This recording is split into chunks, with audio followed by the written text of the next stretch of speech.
Ladies and gentlemen, good day and welcome to Harsha Engineers International Limited Q2 FY24 Analyst and Investors Conference Call. As a reminder, all participant lines will be in the listen-only mode, and there will be an opportunity for you to ask questions after the presentation concludes.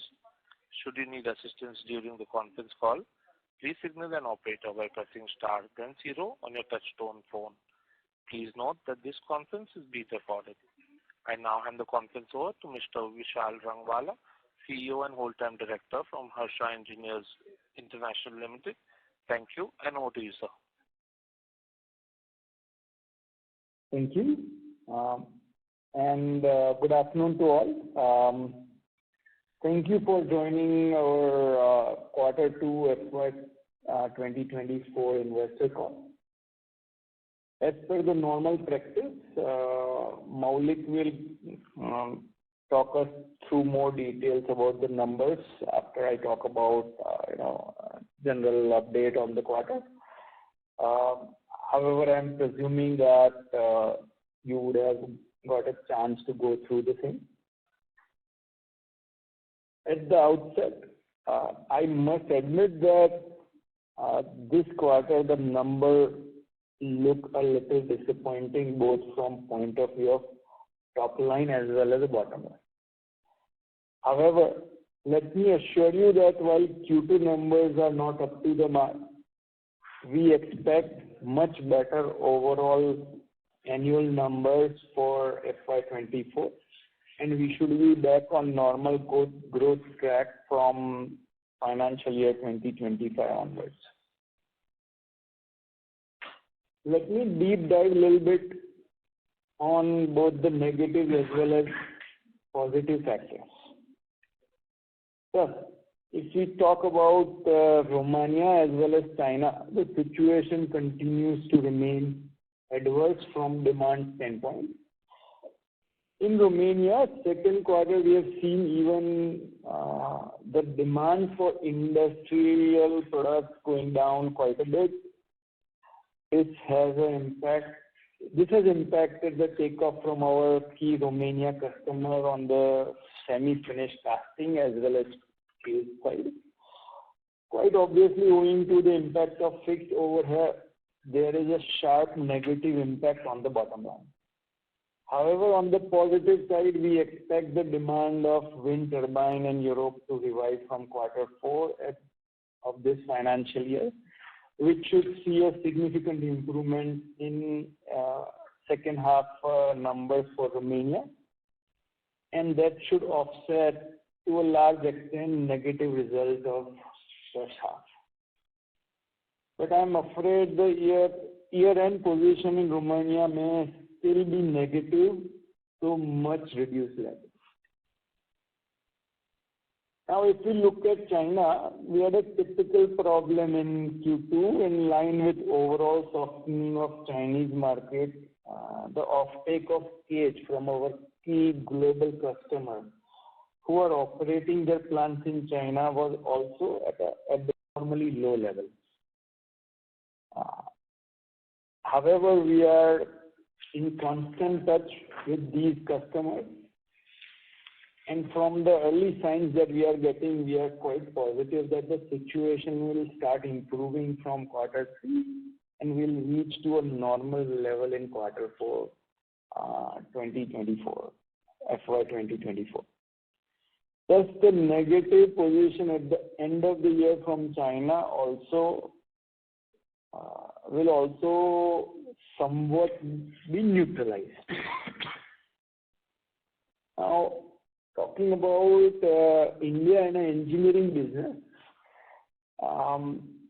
this has continued to operate at approximate normal level. However, there is a mild dip in offtake partly on account of Europe and Chinese demand slowdown, and partly on the fact that even the Indian demand for industries was a little soft in Q2. However, in India, we are continuing to work on several outsourcing and development opportunities. Thus, the new product development activity continue to be more or less same pace which we believe that will help us get us back into a growth trajectory and giving us a much better visibility medium to long-term perspective. Similarly, if we talk about, bushings, we are anticipating a decent revival in demand for bushings from Q4 onwards. Same is the situation for large size bearing cages, as well as, increasing wallet share from our Japan-based customers. Thus, in India, we definitely see an improved performance in second half of financial year 2024. And this, coupled with much improved performance at Romania and China level, should help us reaching quite close to last year's performance. So I'm afraid there will be a slight degrowth in financial year 2024 as compared to financial year 2023. As I had indicated in Q1 call, while this year just practically gone, FY 2025 will be much more promising, and we should be back on track, firing on all cylinders.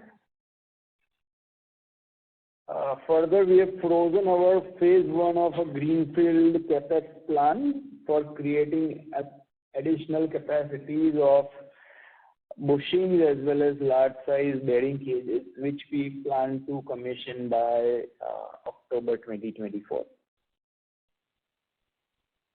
I wish to express my sincere thanks to all the investors for continuing to extend their support and confidence in our long-term growth story.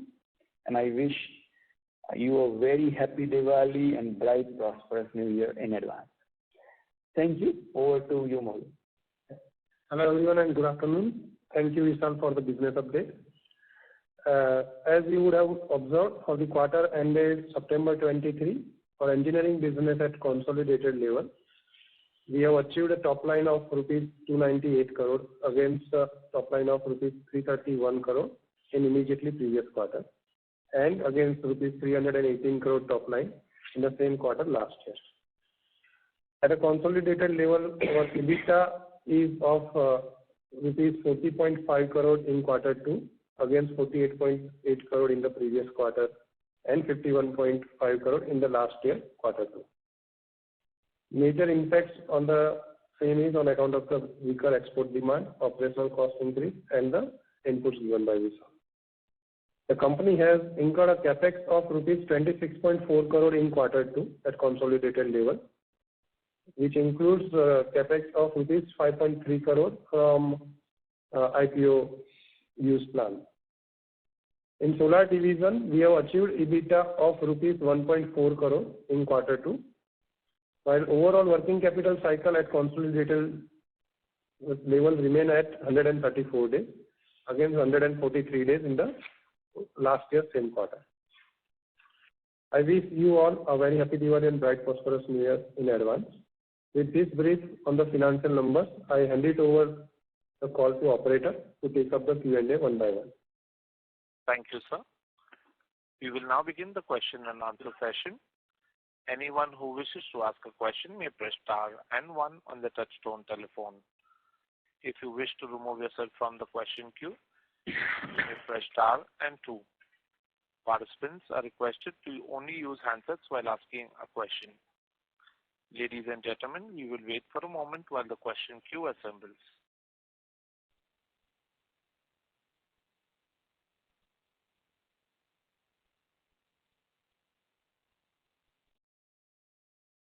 Our first question is from the line of Amit Anwani from Prabhudas Lilladher Private Limited. Please go ahead. Mr. Amit, may I request you to unmute your line from your side, please? Am I audible? Hello? Yes, sir. Please go ahead. Hi, Amit. Yes. Hi, sir. Thanks for taking my question. My first question is on the subsidiaries, the Romania and China. Obviously we have been hoping of a revival in the subsidiaries with ultimate product mix. We went into trouble with high energy cost in Europe, and we're trying our best. What would be estimates, if at all there's a turnaround in FY25 for these subsidiaries? And second thing, wanted to understand, the high energy cost which we were facing. What is the status there, respect to utilization, the finished product, and Vishal highlighted on the slower demand for the industrial side or from there. We just want more clarity on the performance in Romania, what is happening. Yeah. Good afternoon, Amit. So, primarily when it comes to, energy prices, we have received, I would say, a very adequate compensation from our customer for that escalation. And we are very, thankful for our customer. And that's the kind of close relationship we, work with our customer on. Having said that, at 26% degrowth in a single quarter becomes a very challenging situation for us to deal with and turn it around positively. Very like double-digit degrowth similar in China as well. So that being the background, we still remain very positive, hopeful about both China and Romania. Having said that, we are also mindful of where we are, what are the different factors going into this situation, and we are again fairly confident of revival, but we are closely watching the situation. Now, when it comes to, I think one of your question was related to industrial product. Yeah, definitely we are seeing a macro slowdown specifically in European region and China. We're seeing that in Q2 at least, and still feeling positive that this situation will improve and is improving in the positive path right now. When it comes to product mix, I think it remains very similar to last quarter for us. In Romania, I think about 80% plus is semi-finished product, and about less than 20% is a finished product cases. So just quickly to add to what Vishal says, hi, this is Sanjay here. So there are two scenarios. One is the little optimism which all management would have generally in this situation, that things should start looking up, particularly from the wind side in Europe in Q4. This is one very, very hopeful sign that we are getting from our local Romanian teams, and we are really, hoping that they should start reviving the fortunes of Romania a little bit from Q4. Having said that, we are very mindful, as Vishal said, to also look at the cost structures that is more in our control rather than just the demand part, and we'll try to minimize that cost to the extent possible. However, very honestly, given the fact that Romania as well as China have a very strong strategic roles to play, I think as a management, we are taking a call to wait for at least a couple of more quarters and then take a final call. But we are very optimistic that by next year at least, there should not be any loss at both the subsidiary level. We should partly compensate the high cost by a little cost reduction exercise that we have initiated. And secondly, we are hopeful that some demand will revive and we will definitely be above break-even. Now, frankly, it's very difficult for us to predict that what could be a probable EBITDA next year in both the subsidiaries, but surely we'll share as we get little more enlightened. Sure, sir. So next question on the capex plan. So how much would be the amount, and this will increase the bushing capacity by how much? What is the current status? If you would like to highlight more on the capex plan. Sure. So, right now, what we are calling it as a phase 1 investment plan for our third site. basically, we are planning to invest about approximately 120 crores into this. Now, big chunk of this will go into primarily land and building. And with that, we are planning to increase bushing capacity by further about 80-90 crore to begin with the foundation or infrastructure in place to take it further from there. So that's the phase one plan for us. 80-90 crore will be additional incremental top line expected out of that. Right. And then a little bit more from large size bearing kgs also. Right. Thank you. Right. So how much was the contribution this quarter for things? Sorry, can you say that again? How much the revenue contribution from bushings this quarter and H1? I think H1 was approximately 20 crore. And we have, I think, even in last call shared that we are expecting the bushing to hit the number of around 40-45 crore, somewhere in there for the year. And we are on track for that when it comes to bushing. So now with this capex, we are actually targeting 140-150 crore peak revenue. Am I getting it right? Maybe next week. At least actually even further, because what we have installed capacity, we can take it further. And then what this investment we are initiating, this will actually, as I mentioned, or we have shared that it will kick in, the productionization will happen in almost third quarter to FY25. So that we see almost a 1 year time frame to install this, and by that we are expecting, based on various discussion with our customer, a significant increase in demand on the bushing side. Sure. So thank you and all the best. Thank you. Thank you.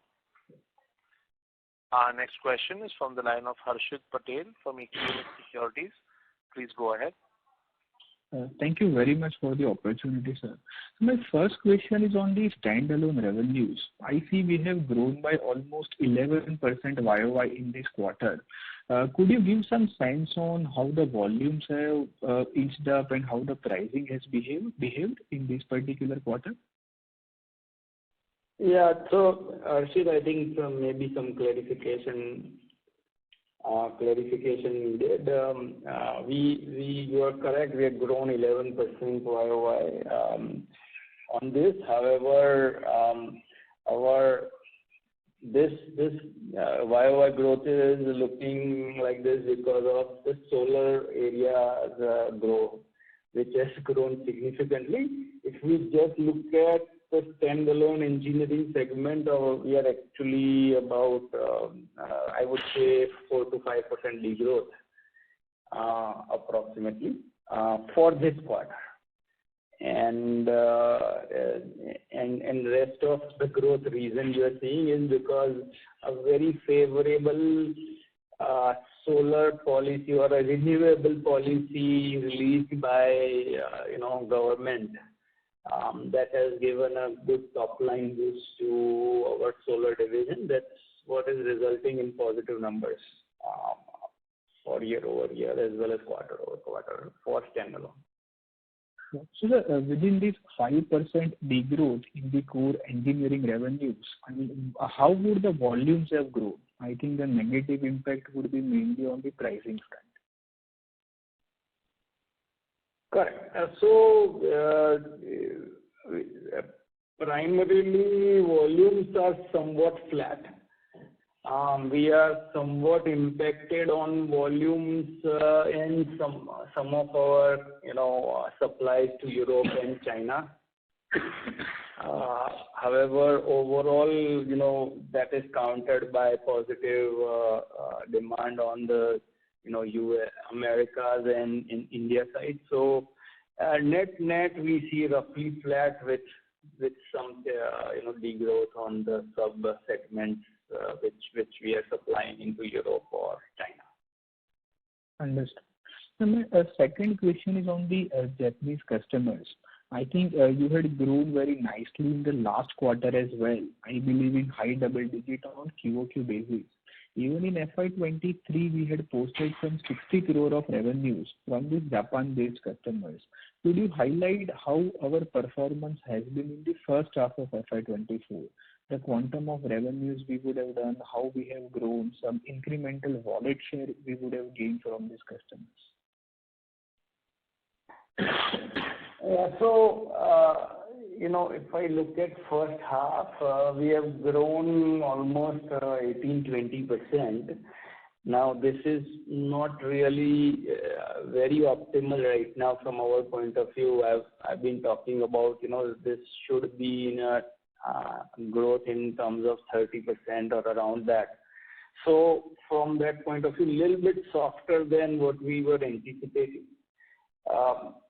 Having said that, I'm very positive from a long-term and mid-term point of view because the new order wins, the product approvals which we are going through with these customers gives me a very positive hope or positive feeling about this percentage change.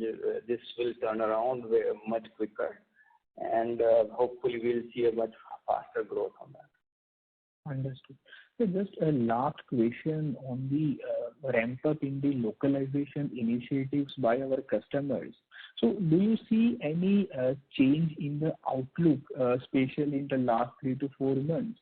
I mean, usually what we have seen across companies is that there has been a little bit of softness in the Indian bearings market. I mean, the growth rates have not been as high as what we would have expected, let's say, last year.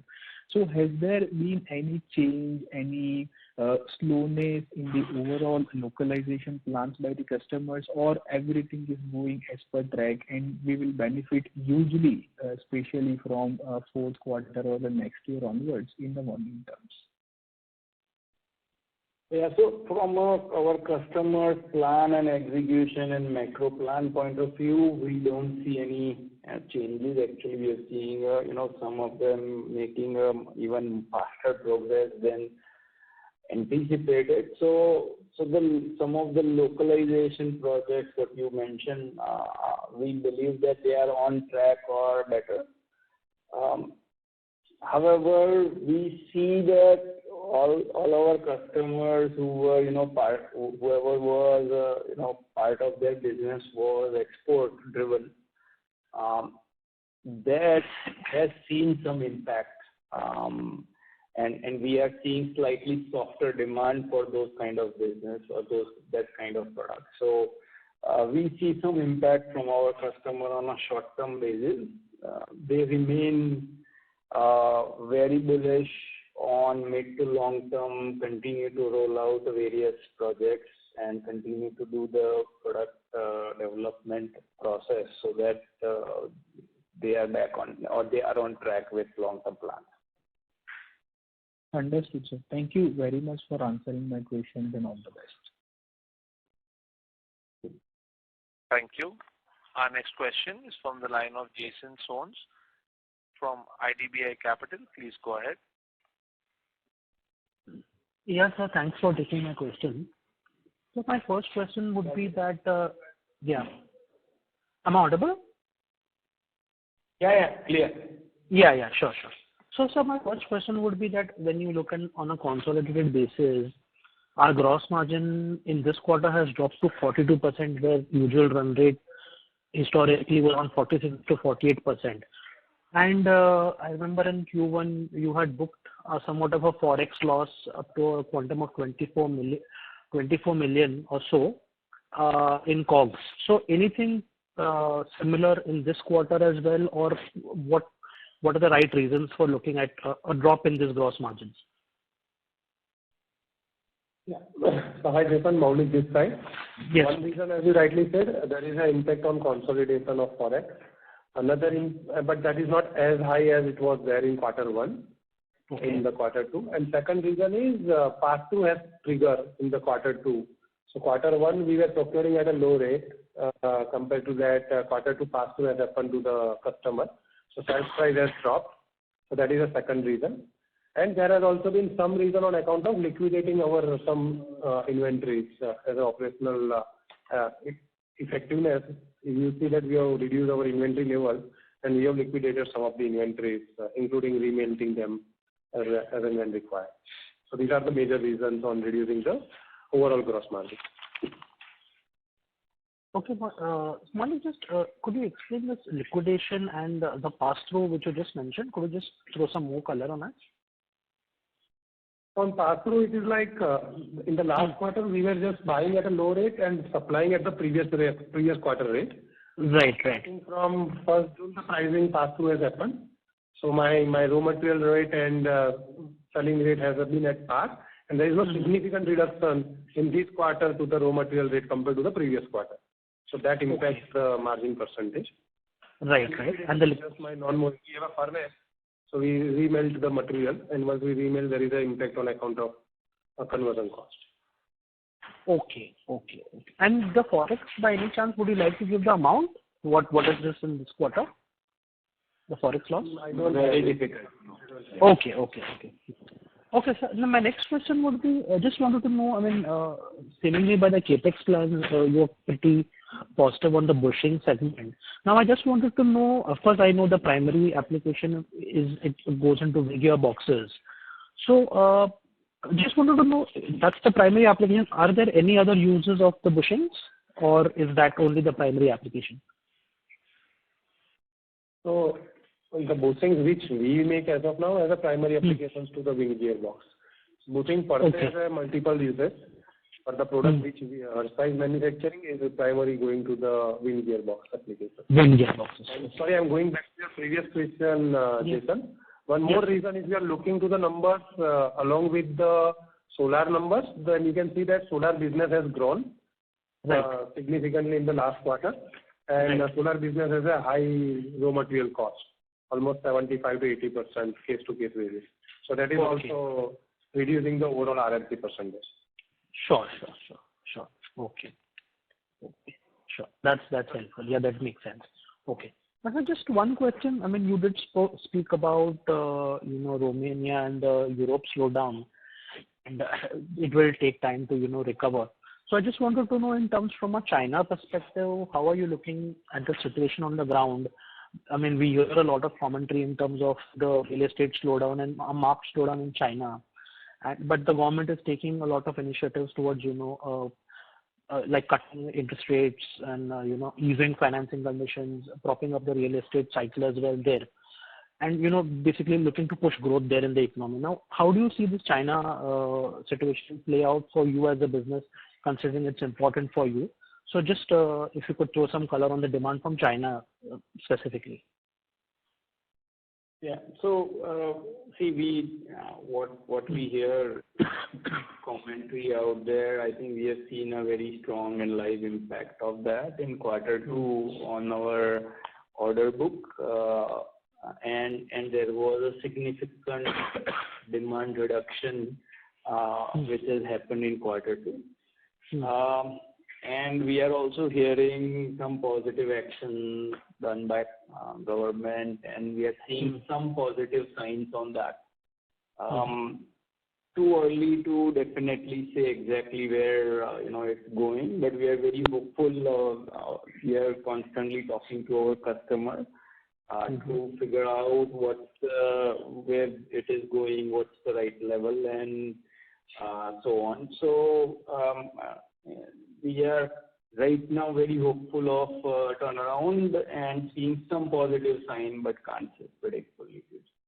And what that for us means from a business point of view, yes, we need to rescale the business if that's the economic and order book is going to be at that level. Then that's what we need to do, or look at how we can appropriately approach China business, which actually includes product going from India to China, as well as what we are making in China and supplying to China. So that's how we are looking at it as a holistic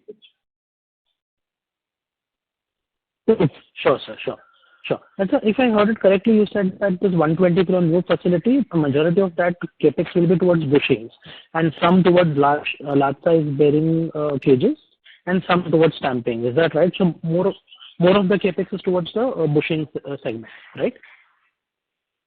Yeah. So I would correct. You're fairly correct. However, big chunk of this 120 crore, what we are doing is going towards land and building, which as a infrastructure would be used over multiple investment cycles. So, I mean, I would say big chunk is a foundational infrastructure. Right. Then you're correct. Within these three, the bushing is the biggest investment. Okay, sure. And sir, just one last. We have announced this will go over in phases. So this is just the first phase. Sure. But as Vishal explained, the land and building will have to provide for utility blocks and everything to cover all the phases. Yes, sure. And sir, just one last thing. You just said that in terms of your bearing demand from your bearing customers, of course, long-term picture is positive, but there is some, in the near term, there is some softness towards export side, right? That's right? Yes. From India, yes. Okay. From India, there is some softness in the export side. Sure. That's all from my side, sir. Thank you so much. Thank you. Thank you. Yeah. Next question is from the line of Dinesh Ramanidi, who is an investor. Please go ahead. Yeah, thanks for the opportunity, sir. I have a couple of questions. My first question is on I request you to use your handset, sir. Your audio is not clear. Yes. Okay. Definitely. Hello? Yes, Mr. Yeah, Amit. Yes, please. Amit, am I audible, sir? So your audio is not clear. Slightly better. Please go ahead. Yeah, anyway, please go ahead. Yeah, thanks for the opportunity, sir. My first question is on the capacity that has been previously announced in the wind and solar project side. So recently looking at the numbers or recently looking at the orders which have been receiving by the companies which are performing in the energy segment are we can see somewhat big orders being intake by the companies operating in the energy segment side. So can we expect that going ahead, the bushing segment of our company can perform better as the orders which are being taken by the other companies which are operating in the wind energy? Yeah. So, yes, we expect our order book to improve on a mid to long term, specifically on the energy side and bushing side. Obviously, when it comes to bushing, what we do is we cater to global demand out of India. So India market is definitely improving. There is some indication on other markets improving. However, once the global market improves, we will definitely see some positive signs of that in our order book when it comes to bushing. Oh, okay, sir. Got it. And my second question is on the railway CapEx which is currently happening in India. So is our company also present in the railway CapEx thing which is currently going on, or there won't be any benefit from this railway CapEx to our company? Because mostly the rails which the company manufactures are all majorly used in the railway segment too. Yeah. So, Dinesh, I'm sorry, I didn't understand your question fully. However, I understand you're talking about railway segment. In the railway, we are seeing a very positive order book, significantly growing there. To railway, we are supplying multiple products, including, bearing cages made with steel, brass, plastic, as well as seals, inserts. So variety of products we are supplying, and we are seeing a significant growth with them and adding a lot of products in that segment with support of our customers. So we are seeing good demand there. and hopefully that will continue going forward. Just to add in cages, we have, I would say, almost 100% market share for the railway segment, whosoever could be the manufacturer of the bearings. Okay, sir. Got it, sir. Just one last question, sir. Previously, when the Japanese deal has happened, the company has guided, the management has guided that the deal will bring about 40 to 50% currency growth. So, are we still on track with the same numbers, sir? No, see, as Vishal explained in the previous question, this year the Japanese sales to Japanese customers in H1 has grown by 17-18%. Having said that, we are seeing a lot of new orders floating in, so we should see a decent growth. A bit early to predict exactly what percent, but yes, definitely a decent growth, and that trend will continue. But as the base changes, see, I may not be able to grow every year 50-60% as my sales keep on growing. But it will be much, much more aggressive than the normal overall growth rate of the company. Okay, sir. Got it, sir. Thank you, sir. That's it from me. Thank you. Thanks.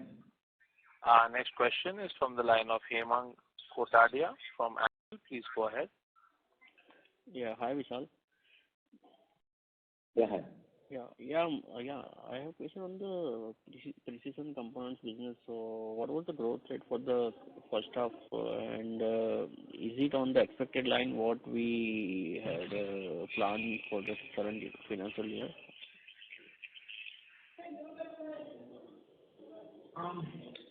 So, I don't have a very clear number with me right now. But it was a very positive, about 10 to 15%, somewhere in that range growth. A little bit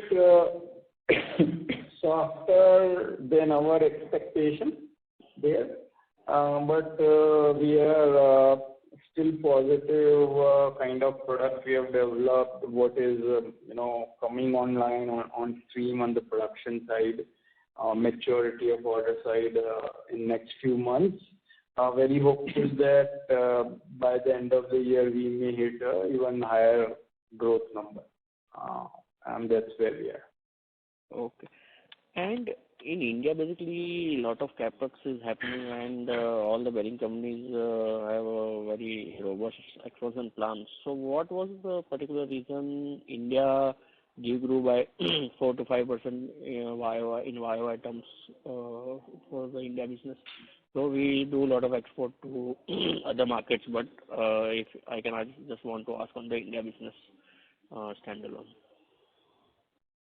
Yeah, so standalone out of India, we still, ship about 50% plus of our product to outside India. So India per se remained, the Indian market per se remained quite flat.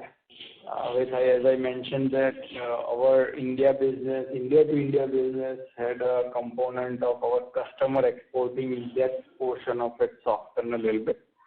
But beyond that, the rest 50% what we are supplying to outside India, and primarily what we supply to Europe, that demand was very soft, as well as what we supply to China. So those kind of impact we saw in our product revenue, and that's an impact. Another impact was also what we mentioned, part of it, pass-through mechanism. As the commodity prices come down, we pass through our whatever price adjustment based on the factor, and that we pass through, we do, and that also shows up as a lower sales. So all those combination factors played into that 5% degrowth. Just to quickly add your question about the new capex plans of bearing companies, yes, we do believe that we should be a major beneficiary. We are in dialogue with most of them. Most of these products are under discussion, but as you would appreciate, it will take at least a year or two for that to convert it to demand. So that opportunity remains absolutely intact. It is just a timing part. Okay, sir. No issues. All the best, sir, and happy Diwali to the team. Thank you. Happy Diwali to you. Thank you. Yeah. Our next question is from the line of Shirom Kapoor from Prabhudas Lilladher. Please go ahead. Hi, thank you for the opportunity. My first question is regarding your solar EPC business. So you mentioned that there was some kind of favorable policy on renewables from the government that enabled good growth this quarter and good business in solar EPC. So does that change your long-term expectations of this business at all? Because earlier you had guided for about 60 to 80 crores on annual revenue without much growth. But does this change your expectations? No, frankly, see what is happening that our clear-cut decision is not to increase our capital exposure to this business and restrict it only to smaller projects. However, having said that, if you look at Q1 and Q2, Q1 was actually exceptionally low in solar.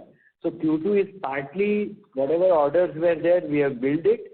Plus, we have seen some new interaction of decent orders, not involving much working capital. Lot of small projects coming in because there is a lot of movement happening and lot of people have lined up for solar. So there is a little bit of, so that 80, 100, 70, 80 may go to 100, 120, but that's about it. It will not involve any additional capital, no working capital, no risk, and still it will contribute a little bit with the same or similar capital deployed. Understood. Thanks. That's very helpful. So my next question is, there's a bookkeeping question. So the EBITDA that's mentioned for your standalone engineering segment, which would be the India engineering, is different from the India engineering EBITDA given in the presentation. I believe it's about 45 crores versus 44 crores on. There's a small difference there. What could be the reason for that?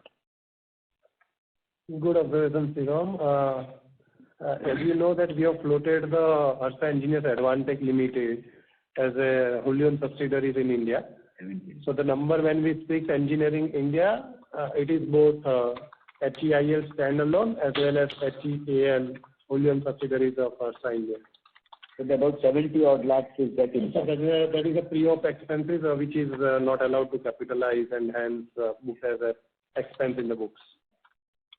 Understood. So for the standalone India engineering, so going forward, is this the presentation numbers what we should look at as your India engineering EBITDA? Am I right? It would be different from. It will have a subsidiary number also. It will have a subsidiary number also. Got it. Thanks. And my last question is on the gross margin. So you mentioned that passing the pass through of lower raw material prices has led to a gross margin impact. But typically, if from my understanding, if the pricing falls due to lower raw material costs, the margin impact should be positive, right? Because of a lower raw material cost and lower sales overall, while your absolute gross profit might be at a similar range, your margin should see a positive impact instead of a negative impact, right? Yeah. So what I have said over there, Shirom, is in the previous quarter, that is Q1, I was continuing to sell on the last year pricing, while I was buying at a low rate from the market. So I was having a benefit in the Q1. While in Q2, my price gets settled, and my revision in price has happened because there is a lag of 3 to 4 months as we discussed. So once my price is settled, my selling price and my buying prices are almost at par on the raw material front, and hence that impact little bit on the margin profile. But as I immediately said thereafter, the major impact on the number is not on the engineering product. It is mainly on account of the switch happens on the solar performance. Because if you see the solar division particularly has done top line of 42 crore in this quarter versus 17 crore last quarter. So that has impacted mainly on the margin profile. And that is at a very high cost. Very high RMC, yeah. Right. So that from that, that pass-through is not a significant contributor. So I think from a Harsha Engineering India's standpoint, of 50% gross margin is very much maintainable. There is no problem. This is not exactly quarter-over-quarter, but year-over-year, you should not see any major hiccup on that. This is 50% standalone, including your share of solar EPC, or just in the India engineering business? India engineering. India engineering. Okay. So on a blended basis, it should be closer to about 46-48% as per the historical rate? I mean, again, quarter-over-quarter, if the solar sector... Yeah, on an annual basis. Yeah.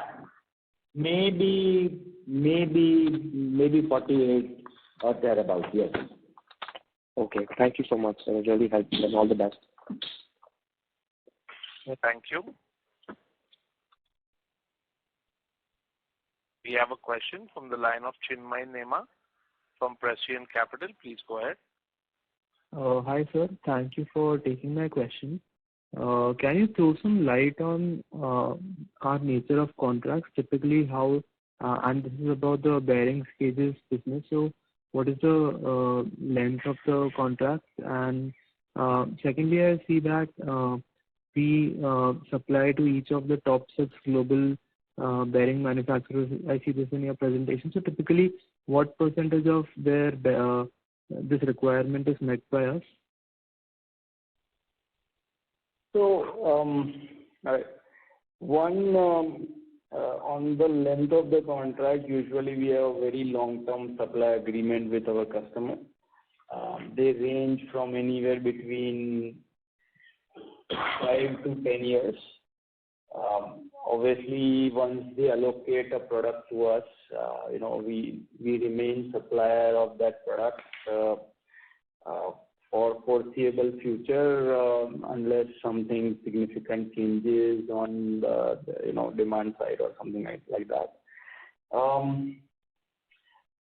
Now, regarding your second question, I think what you're trying to ask is about the pass-through part, or what was your second question? Can you repeat, please? So just trying to understand, so for a global bearings manufacturer company, like what percentage of their wallet share? So if I look at India, we would have a very, very significant wallet share, except for very limited category of bearing cages. Most of the cages, I think we have anywhere between 70-80% and above wallet share if you look at India. Outside India, different countries, so between these 3 players, we supply to more than 60-70 plants worldwide. So there the wallet share would go anywhere between 10 to 20%. Again, a significant part of the requirement is still met through insourcing, so that insourcing their own plants manufacturing cages would be anywhere between 35 to 40%. And then we have 2 other parallel competitors who are actively working with them. So this is how the scenario is. Okay, understood. And lastly, could you help me understand what goes into onboarding a new client? Like how long does it take, and like both domestically as well as abroad? Yeah, so you see, usually big customer who is actually very strong on a quality front, they would actually come in, share what are their expectations, some technical things. Then we do some development for them, meaning that we produce the tooling, we design the tooling so that we get the right product out of it, and then depending on the situation, being automotive or industrial customer, it may go into an expensive testing process. So any given day, I would say that onboarding a customer is minimum 6 months process to sometime it could be 2 years as well. The significant advantage, we enjoy since, we have worked with our bearing customer over multiple years is that we continue to, have a lot of, approved, like we have approved status with them, and, if we are approved with one of their facilities, that extends to their global facility, and then it becomes much easier onboarding process if we are onboarding another location of that same customer. So all those variations come into picture as it happens. Specifically, if I talk about our Japan-based customer, we have been working with them since last 8 to 10 years, and we have talked in last few calls that how they have actually built that confidence with us. They feel quite confident at this point that Harsha provides the right value in terms of pricing as well as quality and delivery and all that. And that's one of the reasons now we are growing significantly with them. So it's a slow and long process, but highly rewarding and highly sustaining in a long term. Actually, just to add what Vishal says very quickly, today, see, all these top 6 bearing companies are our customers who serve the top 3 from Japan, 3 worldwide. All key Indian other players are also our customers. It is more of onboarding in terms of the new products and new opportunities that we get, either for a major shift from an insourcing to outsourcing, etc. So it's more of the SKUs that you add, the new products that you partner with and you develop along with them. They give us a design of a cage, we manufacture the tooling, then we manufacture the cage and show them that this is what we can do. And it's an ongoing process.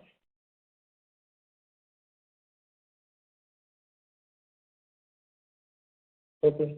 Thank you, sir. That is the last question of our question and answer session, ladies and gentlemen. I now hand the conference over to Mr. Vishal Rangwala for closing comments. So thank you very much, everyone, for attending this call.